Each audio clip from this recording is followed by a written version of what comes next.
Hi everyone, welcome to Creative Edge. With me currently is MP topper for JEB Arc and JE Planning is Tahir Belgamwala. Welcome Tahir to the session. Thank you sir. So Tahir कैसा रहा मतलब आपका result viewers को बताइए मतलब मेरे से ज्यादा बेहतर आप बता पाएंगे what is your result. Result तो काफ़ी अच्छा रहा।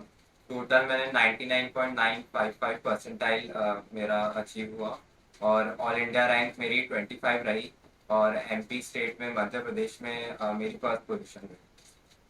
Wow Tahir congratulation so much. Thank तो ताहिर बहुत मेहनत लगी होगी. यू। यस सो आप क्रिएटिव एज के स्टूडेंट रहे. यस कितने साल क्रिएटिव एज के साथ आपने प्रिपरेशन करी? सर, एक साल ही थी। मैंने 12th में मैंने ज्वाइन किया था, शुरू में ही कर दिया था मैंने।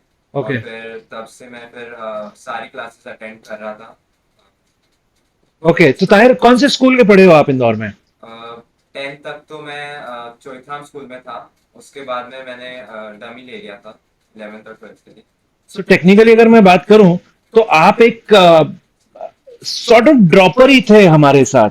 तो आप काफी समय दे पाए प्रिपरेशन को. यस सर, डमी लेते तो टाइम काफी मिल जाता है, तो कॉम्पिटिटिव एग्जाम्स में तैयारी करने के लिए काफी मदद मिल जाती है उससे। यार ताहिर जब भी हम जेई का नाम सुनते हैं यस तो ऐसा ना घबराहट सी होने लगती है. यार जेई है मतलब I yes am myself an engineer. मेरे टाइम पे भी जेई बड़ा टफ हुआ करता था. बहुत प्रिपरेशन लगते थे. सब कुछ करना पड़ता था. सो आपके प्रिपरेशन के what are the top three catalyst which which ensured your success? yes sir, definitely. So the first catalyst was consistency. आप रोज थोड़ा थोड़ा भी अगर आप मेहनत करोगे, लेकिन आप उसको कंसिस्टेंटली करोगे, आप उसको रोज करोगे, उसकी तो वो ज्यादा आपको रिजल्ट देगा। अब ज्यादातर बच्चे क्या करते हैं, वो कुछ दिन बहुत ज्यादा पढ़ लेंगे और फिर बाद के दिन वो कुछ नहीं करते, फिर वो दिन भर बैठे रहते। तो कंसिस्टेंसी बहुत इंपॉर्टेंट रहती है कि आप रोज थोड़ा थोड़ा भले आप पढ़ोगे तो वो एक साल में या 2 साल में वो समअप होके बहुत ज्यादा आपका हो जाएगा। तो कंसिस्टेंसी बहुत इंपॉर्टेंट रहती है। और सेकंड जो कैटलिस्ट है वो है फोकस और डिसिप्लिन।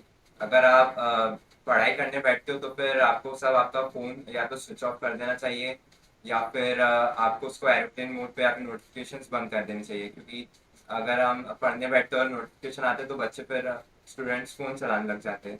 और डिसिप्लिन भी बहुत इंपॉर्टेंट है, क्योंकि अगर आपने कोई शेड्यूल बनाया तो ज़्यादातर बच्चे उसको फॉलो नहीं कर पाते। तो डिसिप्लिन तो बहुत इंपॉर्टेंट है। और थर्ड कैटलिस्ट है सेल्फ बिलीफ। क्योंकि ज़्यादातर स्टूडेंट्स खुद की पोटेंशियल नहीं जान पाते। वो खुद को अंडर एस्टिमेट करते हैं। अगर आपको आपकी पोटेंशियल पता है तो फिर आप फिर कुछ भी अचीव कर सकते हो। तो मेनली तो यही three catalyst. Very good. So मैं अगर सम अप करना चाहूं व्यूअर्स के लिए तो ताहिर ने सबसे पहले बोला कंसिस्टेंसी. सेकंड बोला विच is very important is discipline. And third is self belief. ये तीनों ही इतने इंपॉर्टेंट चीज हैं स्टूडेंट्स में. आप सभी को बताना चाहूंगा एज अ टीचर हम लोग हमेशा हमारे स्टूडेंट्स को ये चीज समझाते हैं. एंड आई एम श्योर आप जिसके साथ भी पढ़ाई करते होगे जब भी किसी टीचर ने आपको बोला होगा इन चीजों के बारे में, इन तीन चीजों के बारे में किसी ना किसी तरीके से बोला गया होगा. And and this is not the first time जब मैं ये सेकंड वाला पॉइंट मल्टीपल टाइम्स सुन रहा हूँ, स्पेशली मोबाइल फोन वाला. एक समय था, एक बहुत I just tell you a very short story, 30 second story. I was invited in facilitation of topper of commerce stream of Indore. And आपको पता है वो तीनों जो टॉपर थे जिन्होंने इंदौर में टॉप किया था कॉमर्स स्ट्रीम में 12th में, उन्होंने भी एक चीज आपके लिए सेम बोली थी. यार मोबाइल या तो बंद कर दो या नोटिफिकेशन बंद कर दो. आई थिंक आज की डेट का सबसे बड़ा डिस्ट्रैक्टर है. यस बट यार you are being very modest जब आप ये बोल रहे हो कि आपने सिर्फ तीन ही चीजों से अचीव कर लिया. आई एम श्योर आपकी बहुत ज्यादा मेहनत इसके अंदर यस गई होगी. सो ताहिर अगर मैं ऐसा बोलना चाहूं, देखिए ये आई एम श्योर जो इंटरव्यू देख रहे हैं लोग वो ये देखना चाह रहे हैं ये आपके ऐसे फेलो कोलीग्स हैं, जूनियर्स हैं जो आगे जाके आप वो ताहिर बनना चाहेंगे, यस सर। है ना? तो ताहिर ऐसी कौन सी चीजें हैं जो you should keep as a student, you should keep in mind while preparing for JBR? So JE BR के लिए अगर आप प्रिपेयर कर रहे हो तो आपको प्रीवियस ईयर पेपर्स आपको सारे एनालाइज करने चाहिए, क्योंकि उससे आपको पता चल जाता है कि किस टाइप के क्वेश्चंस आते हैं। तो जो क्वेश्चंस नहीं आते या फिर जो चैप्टर से नहीं पूछते, जैसे मैथ्स में या फिर एप्टीट्यूड में या फिर ड्राइंग में भी जिस टाइप के क्वेश्चंस नहीं आते, तो उनको आप सॉल्व करने में या फिर ड्राइंग में वो आप बनाने में अपना टाइम वेस्ट नहीं करेंगे। तो आपको प्रीवियस ईयर पेपर्स को अच्छे से एनालाइज करना चाहिए ताकि आपको उसका पैटर्न समझ आ जाए, क्योंकि एकदम माइल्डली चेंज होता है, ना के बराबर ही चेंज होता है पेपर। और उस हिसाब से फिर आपको प्रीवियस ईयर क्वेश्चंस ही करने चाहिए। और जेई बीआर में क्या होता है कि एप्टीट्यूड लगभग इजी आता है, 200 मार्क्स का एप्टीट्यूड रहता है। उसमें से बच्चे आराम से 150 के अबव जाते हैं, क्योंकि इसमें से ज्यादातर questions top view side view के रहते हैं जो काफी इजी रहते हैं। बच्चों के स्टूडेंट्स के जो मार्क्स कटते हैं वो जनरल नॉलेज में कटते हैं। तो जनरल नॉलेज आपको अपडेट रहना बहुत ज़रूरी है, इसलिए आपको न्यूज़पेपर पढ़ना चाहिए या फिर आपके पास जो भी जनरल नॉलेज की शीट्स आपको प्रोवाइड की जाती है तो वो आपको अच्छे से पढ़नी चाहिए। तो जनरल नॉलेज आपका सॉर्ट आउट हो जाएगा। और बाकी मैथ्स और एक और चीज़ होती है कि जैसे मेरा अगर मैं पर्सनली बात करूँ तो जो मेरा रिजल्ट बना वो इंडिविजुअली अगर हम तीनों सब्जेक्ट में देखें तो इतना भी अच्छा नहीं था। लेकिन तीनों में मैंने ऐसा नहीं था कि मैंने एक में बहुत अच्छा किया, जैसे मैंने मैथ्स में बहुत अच्छा कर लिया और ड्राइंग में कम अच्छा किया। मेरा तीनों में लगभग इक्वल जैसा था, तो इसकी वजह से मेरा ओवरऑल रिजल्ट काफी अच्छा बना। लेकिन ज्यादातर स्टूडेंट्स के साथ जो प्रॉब्लम होती है वो या तो मैथ्स में बहुत अच्छा कर लेते हो और ड्राइंग में कम अच्छा करते हैं, या फिर ड्राइंग में बहुत अच्छा कर लेते हो मैथ्स में कम अच्छा करते हैं। तो उनको मेन ध्यान आपको इक्वली वेटेज देना है मैथ्स और ड्राइंग पे। और एप्टीट्यूड आपको इतनी भी प्रैक्टिस नहीं करनी, क्योंकि टॉप व्यू साइड व्यू काफी इजी रहता है, बस आपको उसमें जनरल नॉलेज पे ज्यादा ध्यान देना है और बाकी आपको मैथ्स और ड्राइंग ही करनी है।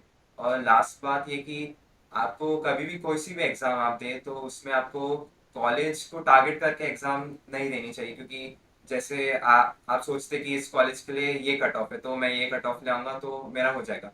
लेकिन फिर स्टूडेंट्स उतना भी कट ऑफ नहीं ला पाते, फिर आपको नीचे वाले कॉलेज में जाना पड़ता है। तो आप एग्जाम को टारगेट करेंगे कि मेरे को मैं जितने भी अच्छे मार्क्स ला सकता हूँ मैं लाऊंगा, तो वो वही बेस्ट रहता है। तो यही। Very good Sahir. सो अगर मैं ऐसा बात करूं तो इसके अंदर सबसे इंपॉर्टेंट जो आपने पाया वो ये पाया कि मैथमेटिक्स और ड्राइंग पे काफी फोकस करा जाए। सो स्टूडेंट्स, अगर आपको सेक्शन वाइज अगर नहीं पता है तो मैं आपको एक इन अ नटशेल बता देता हूं। तो तीन सेक्शंस आते हैं। एक आता है ड्राइंग सेक्शन, एक आता है मैथमेटिक्स सेक्शन और एक आता है एप्टीट्यूड सेक्शन। अगर आप इन तीनों को देखेंगे तो आपको ये पाएंगे कि एप्टीट्यूड सेक्शन का वेटेज सबसे ज्यादा है। 200 मार्क्स का जेई में एप्टीट्यूड आता है। बट जैसा ताहिर ने बताया, this is very important thing, पर उसके अंदर से एक छोटा सा नंबर्स अराउंड 25 to 50 नंबर के क्वेश्चंस को आपको ज्यादा टारगेट करना है, क्योंकि वो सबसे ज्यादा डिफिकल्ट होते हैं और वहीं आप अपने नंबर लूज करते हैं। टॉप व्यू साइड व्यू के क्वेश्चंस जो ऑलमोस्ट लाइक 150 नंबर के आते हैं वो आप इजीली कर सकते हैं। देखिए, मैथमेटिक्स में 25 क्वेश्चंस ही हैं, आपको करने ही 25 हैं, आते 30 हैं, करने 25 रहते हैं। सो ये एक अनदर इंपॉर्टेंट फैक्टर है जिस पर आपको ध्यान देना चाहिए। मैथमेटिक्स को आपको प्रीवियस ईयर पेपर से आगे लेके आना चाहिए, जिससे कि आप ये समझ पाए कि कौन से सेक्शन का क्वेश्चन वाला है। And likewise I guess drawing में भी अगर आप प्रीवियस ईयर के क्वेश्चन पेपर देख लेंगे तो आपको ये समझ में आ जाएगा कि यार मोटा मोटा क्या आने वाला है। और यस। ये तो हम बताते ही हैं यार, सीन मेकिंग ही आने वाला है। यस। पर ये ताहिर, मैं अगर ये पूरे कहानी में बात करूं, सो आपको क्या लगा इस पूरे इसमें? Be modest to me on this. Yes. Don't think यार मैं क्रिएटिव एज की तरफ से बात कर यस। रहा हूं तो मैं आपसे उसी के बारे में सवाल पूछूंगा। पर कितना आपके जो ये कैटलिस्ट रहे या जो सक्सेस स्टोरी रही, इसमें how important was your coaching in creative as? Sir it was very important because मेरी ड्राइंग पहले भी अच्छी थी, ऐसा नहीं है। लेकिन मैं इमेजिन करके नहीं बना सकता था पहले। एग्जैक्टली या मुझे आप कुछ भी दे दीजिए मैं वो देख के अच्छे से बना लूंगा, लेकिन सीन क्रिएशन हो गया तो उसमें मुझे काफी दिक्कत आती थी। तो क्रिएटिव एज ज्वाइन करके मतलब सीन क्रिएशन मेरा बहुत अच्छा हो गया है। मतलब आपको प्रैक्टिस करनी पड़ेगी, कोई भी आपको सीन क्रिएट करके चले जाएगा आपको उससे नहीं हो जाएगा। आपको जो क्वेश्चंस आए पिछले साल या फिर आप अपना रूम ही बना सकते हैं, लेकिन आपको सीन क्रिएशन की प्रैक्टिस करनी पड़ती है। तो मैंने सीन क्रिएशन की प्रैक्टिस की तो उससे मेरा इमेजिनेशन भी काफ़ी बढ़ गया। क्रिएटिव एज में ये काफ़ी हेल्पफुल रहा। और मैथ्स में भी मुझे काफ़ी हेल्प मिली, क्योंकि मैं जिस टाइप के क्वेश्चंस करता था वैसे बीआर में थोड़े अलग आते थे। और बीआर का थोड़ा कुछ जो मैथ्स में जो टॉपिक्स है वो ओमिटेड भी है, तो उसमें मुझे फोकस रह के मैं मैथ्स में उन टॉपिक्स पे ध्यान दे पाया। तो उसके लिए काफी हेल्पफुल लगती है। So, क्या आपको क्रिएटिव एज का जो मटेरियल प्रोवाइड किया गया, शीट्स प्रोवाइड करी गई, was it helpful? Yes definitely it was. So I am sure जब आप ये बोल रहे थे कि मैं लास्ट ईयर के मैंने जो क्वेश्चन पेपर सॉल्व करे वो आपने यहीं पे बैठ के जब मैं आपको देखा करता था। एंड इस पूरे इसमें यार हमेशा एक चीज याद रखिएगा, कंसिस्टेंसी बहुत इंपॉर्टेंट होती है। You being children, I mean I have seen him, कभी कभी आपका कॉन्फिडेंस थोड़ा बहुत शेक होता है। मुझे कई बार ताहिर की मदर का कॉल आया कि यार सर, क्या करें, कुछ कुछ फटाफट कोई कॉलेज ले लें, कैसे कर लें।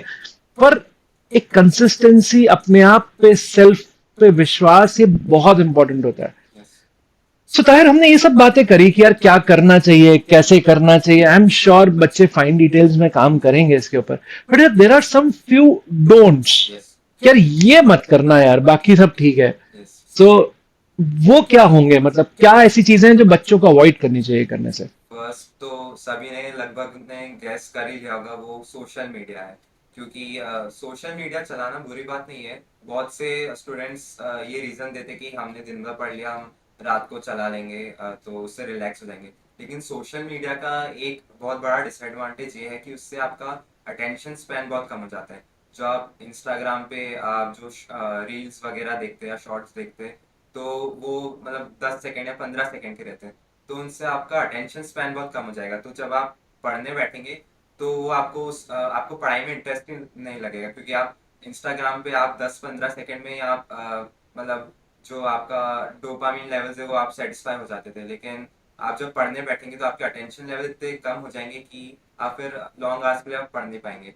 तो सोशल मीडिया आप बाद में आपको अच्छा कॉलेज मिल जाएगा तो फिर सोशल मीडिया तो चला ही सकते हो, उसमें कोई प्रॉब्लम नहीं, मतलब पूरी लाइफ पढ़ी। लेकिन ये एक बहुत इंपॉर्टेंट फेज रहता है। अगर आपने अच्छे से मेहनत कर ली, अच्छा कॉलेज मिल जाए, फिर आपको इतनी टेंशन नहीं रहती है। क्योंकि ज्यादातर बच्चों को एग्जाम और कॉलेज की टेंशन रहती है, फिर इतनी वो फिर सब सेटल हो जाता है। तो सोशल मीडिया आपको मतलब लगभग क्विट कर देना चाहिए।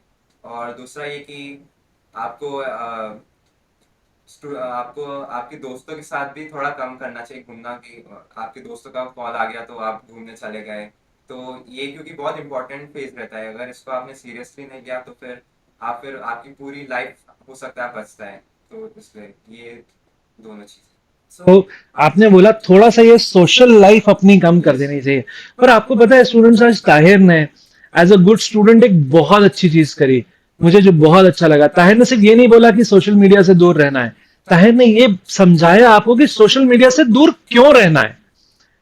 इंपॉर्टेंट ये हो गया है आजकल की जो आपका अटेंशन लेवल है, because of short videos, short content on social media, your attention span is very small these days, 15 seconds, 30 seconds, a minute max, जिसमें आपका जो उन्होंने बोला डोपामिन लेवल्स अचीव हो जाते हैं।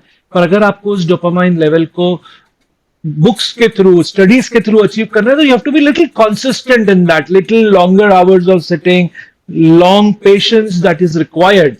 सो viewers, this is something which is very important, जो आज ताहिर ने रेस किया है पॉइंट। सर चलिए एक जी, और चीज एक और चीज बताइए, बताइए बताइए। एक और चीज जो आपको नहीं करनी चाहिए कि आपको मोटिवेशन पे रिलाय नहीं करना चाहिए।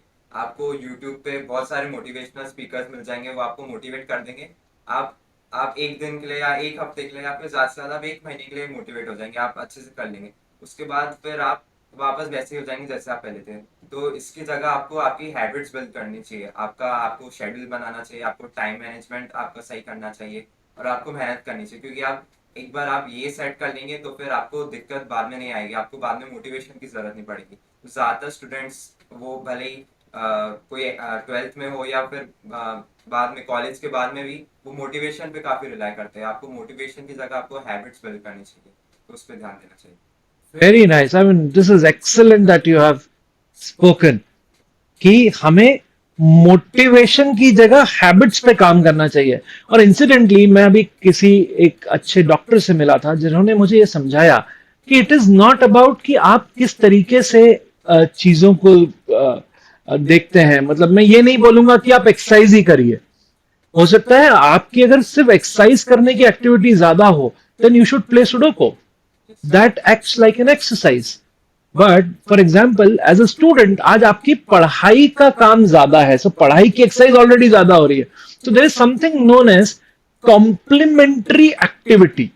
कॉम्प्लीमेंटिंग या कॉम्प्लीमेंटरी एक्टिविटी, इसका ये मतलब होता है कि मान लीजिए अगर आपका दिमाग का काम ज्यादा है, why not go for a walk for maybe 30-35 minutes, go for a run for 20 minutes. This will act like magic. Yes.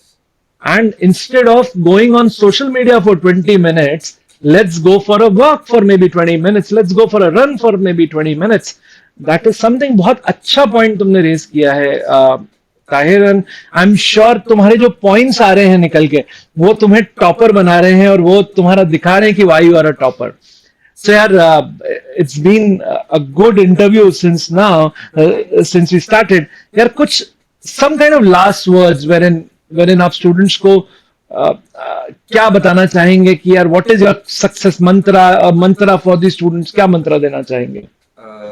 मैं बस यही कहना चाहूंगा कि अगर आप हार नहीं मानते हैं तो फिर आपको कोई नहीं हरा सकता है. अगर आप खुद में यकीन रखेंगे तो फिर आपको दूसरों को आपको बीट करने की जरूरत नहीं पड़ेगी, या फिर दूसरे आपको बीट नहीं कर पाएंगे. आपको खुद में कॉन्फिडेंस रहना चाहिए और आपकी कंपटीशन दूसरों से नहीं है, आपकी कंपटीशन खुद से है. आपको रोज इम्प्रूव करना है. कोई भी दिन नहीं जाना चाहिए जब आप इम्प्रूव ना कर रहे हो. तो ये एग्जाम कोई सी भी जब कॉम्पिटिटिव एग्जाम होती है तो आप दूसरों से ज्यादा आप खुद से कंपटीशन रहती है आपकी, तो आपको उस पर ध्यान देना चाहिए. Thank you. Very nice, Tahir. We are so proud to have you as our student and as a topper of Madhya Pradesh for 2022 for architecture entrance examination. You scored really well. Thank you. You were consistent. You had talent. We could nurture it. We are very grateful that to have a student like you, and I'm sure you will scale a lot of success in your life. And I'm sure हम इसी platform पे इन students को आपके first year के बाद का experience जो शायद आप एसपीए दिल्ली में ले रहे होंगे उसको जरूर बताएंगे. With his rank, he has scored 25th rank. I'm sure he's going to SPA Delhi, and he'll be in the best college of India. And I don't think अब इसके लिए कोई भी गेट सब क्लोज्ड है. बट इस ताहिर ने जो बहुत अच्छा काम किया, एक ऐसा हमारे बड़े बुजुर्ग बोलते हैं कि यार या तो इसी समय पे मेहनत कर लो, ये 2 साल जो आपके 10th 11th 12th के जो 3 साल होते हैं ये मेहनत कर लो, या जिंदगी भर मेहनत करो. You have to choose which side you want to be, and he chose the previous one, the first one. जब इन्होंने ये देखा कि यार 11th 12th में मेहनत करता हूं, इसी से रिजल्ट निकालूंगा, और इन्होंने बहुत अच्छा बोला सोशल मीडिया वहीं रहेगा, मोबाइल फोन वहीं रहेगा, कॉलेज में पहुंच जाओगे तो और भी बहुत कुछ कर पाओगे. Chalo, thank you so much, Tahir, and God bless you, and God bless you with all the success that is available in this world. Thank you. Chalo, all the best.